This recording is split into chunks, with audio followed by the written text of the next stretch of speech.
Real one, but... House King, and he's far too young for his own good. We have Mr. Paul Morley, a journalist and broadcaster who was largely responsible for introducing the world to Frankie Goes to Hollywood. Yes, you were, Paul, don't deny it. And we have Siouxsie Sue, formerly of the Banshees, or still of the Banshees. Still of the Banshees. Yeah. She was in the vanguard of the punk movement with her band, the Banshees. How are the little Banshees? And now with the Creatures. Now with the Creatures as well as the Banshees. OK. Well, let me start with you, Tony, because to the outside it seems like Acid House is a fairly bland sort of movement. Is there any rebellion there at all? Well, before we start, can I give you this cap, please, as a gift from Sunrise to you? So grow up, sit down and stop talking like the bollocks. Go on. What's that? Oh, bondage. Oh, no, this is... a handcuff. Well, this is going back to your childhood. No, this is... No, bondage... It's going back to last Friday night when I was home with the wife. Never mind my childhood.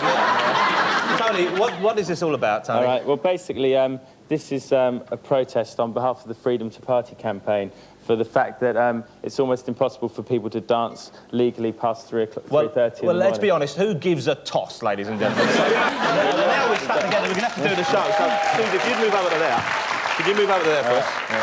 Can he sit on your lap? No, he can't sit on my lap. Will you sit over there? Be daring. Susie, sit over there. You sit there, you big girl's blouse, and I'm going to sit down over here. Yes, I'm Now, the typical studio attempt to pretend they're rebellious. This is it, you see. Like they're pathetic. No, what's this? You see, in the good old days of the Pistols, you've actually sworn or waved something offensive around. You wouldn't have handcuffed yourself to Bill Grundy now, would you? Nicholas Parsons. Nicholas Parsons. Well, let me explain it. Basically, it was either you or Buckingham Palace, and it's rather cold out there, so... And I'm a lot smaller as well, aren't I? So right, well, you've done that. But what's the big deal about dancing till the early hours of the morning? Why don't people stay at home and do it? Well, basically, in Europe and all over the world, you can dance in nightclubs or parties or whatever till 8, 9 in the morning. In this country, it's totally impossible to dance legally after 3:30 in the morning. Well, that's when people should be tucked up in bed, isn't it? What's the... You know, there are clubs people can go off to if they want. No, the reason they're cracking down on Acid House isn't because people can't dance, it's because they're all doing acid. That's why, isn't it? No, it isn't. No. You obviously... I mean, do you believe what you read in The Sun? No, but that's got nothing to do with it, has it? I mean... Well, look, be honest with me, why would a bunch of teenagers jog around in a muddy field until 7 in the morning unless they're out of their heads on something?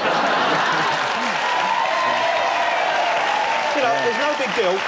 Teenagers have been doing drugs for, like, years now, and they're probably going to carry... Did you do drugs when you were a teenager, Paul? It's a leading question. It's better that kids are in a field doing acid than going down We've never had a party in a field anyway. I mean, anyone who goes to a muddy field has got to be on drugs. I totally agree with you, but we have parties in aircraft hangars and we spend like £100,000 on production and whatever. So and we offer them dancing till 8 a.m.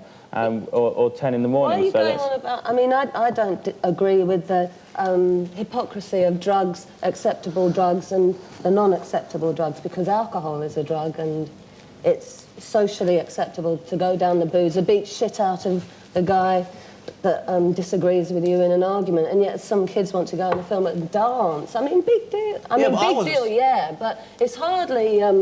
I think it's better than going down the boozer. But not really, but it might be the case. But, I mean, even so, the law's the law. And even if you say, OK, these drugs... There are certain drugs which the legal system in this country where the right or wrong says you can use, yes. And there's certain ones they can't. And we all know what they are. Yeah. And if you want to dabble in others, then you know you're breaking the law. And if policemen catch you, you're going to be told off and have your bottom smacked. Yeah, that's but we know that the whole topic of your debate today is... well, it was going to be. It's all out the bloody window now, isn't it? Well, good. It's live TV, no, it should be.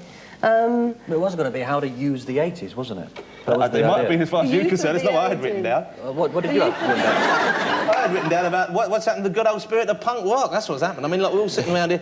We were all former punks. No, you're talking about saying, well, if it's against the law, you shouldn't do it. No, I'm not saying that. I'm saying if it's against the law and you know it's against the law, then you've got to be prepared to accept the consequences if you're caught doing it. I'm not saying you shouldn't do it. I'm just saying do it behind locked doors and not in a bloody field. That's what I'm saying.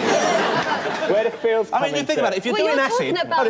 Say I want to do acid. Say I want to do acid, you want to do acid. What you do is you sit yourself indoors at home in a little corner, do some acid, go, oh, I'm an orange, right?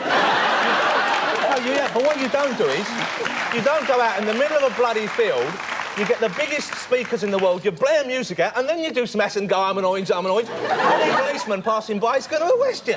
And quite right, too. So the whole reason that there's that drug dealers have been attracted into warehouse parties by the gutter press, by the fact that they say 10,000 people are on drugs. Any drug dealer is going to say, I'll go there and try and sell drugs. What so we a have, load of cobblers. We have had a small problem. What a load of nonsense.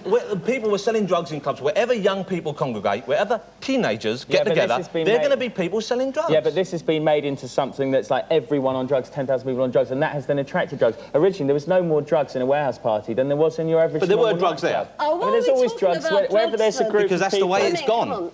It has, Handcuffs, it's gone bondage, that way, and that's sex stupid, and drugs. Because I came on this programme specifically to say that I think the programmers, the use of the 80s, the misuse of the 80s, by the accountants of this world that are now making the music as well as programming it on the radio, the TV, and everywhere else. It's like, why does Phil Collins need to do every show available? Including yours. Yeah. Do you know what? Including yours. But I tell you what, he doesn't need to do it, but maybe he likes to do it. That's what's stifling the spirit of any youth movement. Yeah, and so is the gutter press. The gutter press is ruining the youth. Hold a second. What youth movement, though? It isn't a youth movement at the moment. No, but they're trying to make it into a violent, aggressive No, youth I have to move in. They're trying to make it You are into kind of wrong. The way the media tackles certain things. is trying to use a peaceful gathering of young people from all races. That's not rubbish. What do you know? The media about it? The media is the main problem with how things are tackled. So if we're going to be talking about why isn't Thatcher's generation of young people happening, it's because the way the media tackles it. The media will tend to concentrate on people like him because he's articulate, he knows what he's talking about to a certain extent. He can do stupid publicity stunts like this. This is to promote Ann Summers, the sex shop. No, what we should really be talking about is the way the media tackles certain things. At the moment, the media is more likely to go towards these type of people, whereas what's actually happening, simmering under the surface, is a real rebellion against the way attitudes are these days. Attitudes that stop people like the Creatures getting on TV shows, getting on the radio. That's really what's happening, simmering under the surface. At the moment, the media will concentrate on these type of pillocks. It's not just... You're a pillock. You're a pillock. What's going to happen is it's simmering under the surface, and that's why I would blame you in a sense, Jonathan, because you've tended to drag us towards the celebration, which is very comfortable and very entertaining. What's his name? Of low-minded kind of things. What's going to happen next is a huge burst of emotion and anger that is going to completely obliterate people like this.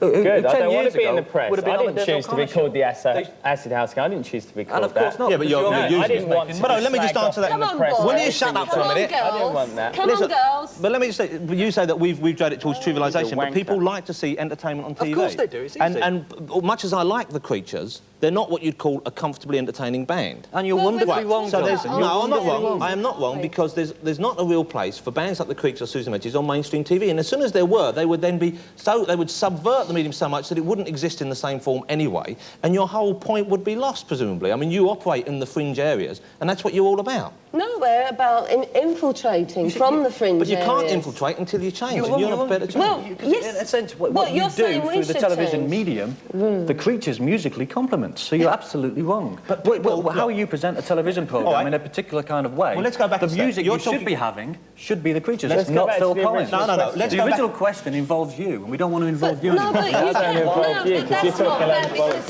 he's to do with something that is... No, You've got a bad attitude. Hold on a second. Let me go back a second. You said that the media no longer allows new things to come in, and therefore that's why they're not crossing over. What about new bands? Will you shut up for a minute? There's new bands like State 808. There are new bands like State 808, and there's the Stone Roses. Happy Mondays. And the Happy Mondays, who are going into the charts, despite the fact they're not getting massive Radio 1 or public radio airplay, they're not getting TV slots. So how do you explain that if the media is this all-powerful ogre that's keeping people down? Yeah, the because point it lets them into a certain extent. But how come they're getting in on their own? Because like the Banshees did, they got in on their own steam. They let them in so far. Why aren't you encouraging these people? We are encouraging. We've got the Stone Roses on in 2 weeks' time. Jonathan, you're a hero. I can't shake your hand because I'm handcuffed. But I don't particularly want them on because I don't think they're a very good band. However... the music. I probably haven't. But it still doesn't... The main question is there any rebellion now? I mean, what's happening? But the and where is it? problem is... So you can't really be seen as that because you've been around for 12 years. I mean, much as we like the Banshees... That's a pathetic thing There's to going to be a say. serious... Well, it might be a bit pathetic, but it's true. Why should you lose your rebellion? It's not There's going to be a rebellion. There is going to be, eventually, the press and the authorities and the government and general society will get the rebellion they want. They want to have that youth movement. Hold on one second. They want to have something like they had in the 70s, the skinheads to say, oh my God, they're all doing glue and they're beating each other. Here we've got something completely peaceful, which is being used by the gutter press. Listen to you with that hat. Get that Get that hat off. Talk seriously. Hey, listen, Calm down, or they'll all be at home putting their good life videos on, all right? You want... Now, hold it. You do that again, I'm going to thump you, all right? And I'm not joking, so put it down and behave yourself. I can't believe it. Thatcher's Britain. Thatcher's Britain. I don't even support Margaret Thatcher. Argument, you know? You're 22 years old and you're throwing waters in people's face. That's not very clever, is it? Not just people's face, my face. Paul, Your face, his face. No one else, just his face. I think you do look funny, though, Paul, I've got to say. You're a drip. He's a drip. I know. Paul's a drip. No, but go back one thing. Girls... No, I'll just say one thing. You said it was pathetic of me to say you're 12 years old. The reason why I said that wasn't to say that you're not rebellious. 13, I was talking... actually, Right, 13 years ago, you've been doing... Yes, 13 since the benches. And I haven't been assimilated by the industry. All right, but you're not what we would call a young person, are you? No. You're not a teenager. And we were talking about... You're 29 yourself. And I'm not saying I am a teenager, but I'm talking about teenage rebellion. We're talking about why isn't there any sort of groundswell of anti-establishment feeling in pop music now? The reason why you're having this sort of programme is because you can't understand the youth of today. I think that shows your age more than anything. Well, it may well do. That's why I'm asking the question. What are the youth of today? I think they're exactly the same as any other youth. No, they're not. They haven't got so many... They haven't got so much to protest about or whatever. I mean, all the tens of thousands of people who go to warehouse parties at the moment, they're not... They're not... All they want to do... You are talking rubbish there because they've got more to protest about. Well, but because... Hold on a second. The people that come to our parties don't happen. Because this is... Because this is... But they will have. I've got to spend the rest of the show handcuffed to him. I don't want to get him wet. That's not on his drive. Well, I'm afraid that's all we have time for in this particular part of the show, ladies and gentlemen. But we are going to go to some nice live music now. Over there we have, with the Stephen Nave Quartet, with a song from her new album, a very nice song indeed, Mary Margaret O'Hara.